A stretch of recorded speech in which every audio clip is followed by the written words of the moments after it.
It's been said that his legacy is complicated because of a sexual assault charge, which was dismissed in 2003, 2004. Is it complicated for you as a woman, as a WNBA player? It's not complicated for me at all. Even if there's a few times that we've been at a club at the same time. Kobe's not the kind of guy, never been like, you know, Lisa, go get that girl or tell her or send her this. I have other NBA friends that are like that. Kobe's, he was never like that. I just never have ever seen him being the kind of person that would do something to violate a woman or be aggressive in that way. That's just not the person that I know. But Lisa, you wouldn't see it though.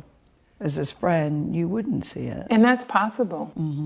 I just don't believe that. And I'm not saying things didn't happen. I just don't believe that things didn't happen with force. Is it even a fair question to talk about it, considering he's no longer with us and that it was resolved? Or is it really part of his history?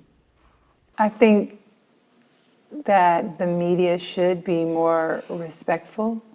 At this time, it's like if you had questions about it, you've had many years to ask him that. I don't think it's something that we should keep hanging over his legacy. I mean, it went to trial. Yeah, well, it was dismissed because the victim in the case refused to testify, so it was dismissed. And I think that's how we should leave it.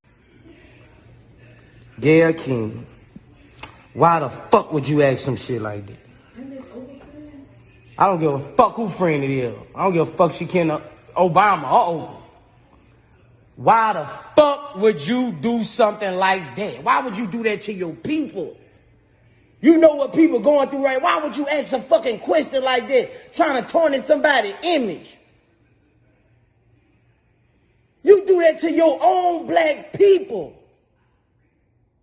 You sad. I'm finna fire your ass up. You sad, bro. People be talking, black people need to stop fucking trying to hurt black people for success. It's all the reason you ask that fucking shit for, to get your fucking numbers up. Give a fuck who you can to. GAYLE King, out of pocket for that shit. Way out of pocket. What do you gain from that? I swear to God, we the worst. We the fucking worst. We expect more from you, Gayle. Don't you hang out with Oprah? Why y'all attacking us? We your people. You ain't coming after fucking Harvey Weinstein asking them dumb-ass questions. I get sick of y'all. I want to call you one. Is it okay if I call her one? Funky dog head bitch. How dare you try to tarnish my motherfucking homeboy's reputation? Life last night. I just didn't understand what the goal is at that point. Because she know what Kobe means to the actual culture at the same time. Like they knew what Michael Jackson meant. But if somebody... I just don't know what you're trying to do when the men are dead. The legal system couldn't deal with it. What are you supposed to do? Publicly convict them? Is that the idea? What do you gain?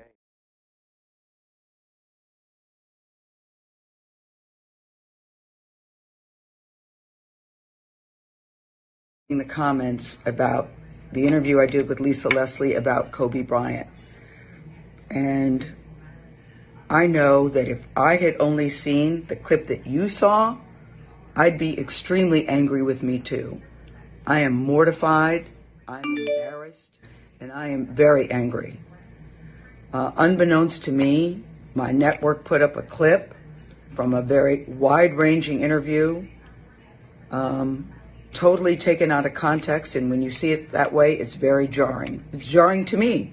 I didn't even know anything about it. I started getting calls. What the hell are you doing? Why did you say this? What is happening? I did not know what people are talking about. So I've been told, or I've been advised, to say nothing. Just let it go. People will drag you. People will troll you. It'll be over in a couple of days. But that's not good enough for me, because I really want people to understand what happened here and how I'm feeling about it. I reached out to Lisa because I know that she's a longtime friend of Kobe's, to talk about his legacy and their friendship. We had a really wide-ranging interview. Talked about many things: his career, his passion, his sense of humor, the way he was mentoring other people, how he was starting his next chapter. It was wide-ranging. And yes, we talked about that court case, because that court case has also come up. And I wanted to get Lisa's take on it as a friend who knew him well, what she thought, where that should stand. And I thought it was very powerful when she looked me in the eye as a member of the media to say it's time for the media to leave it alone and to back off. During the course of the interview, I asked follow-up questions because I wanted to make sure that her position and perspective were very clear.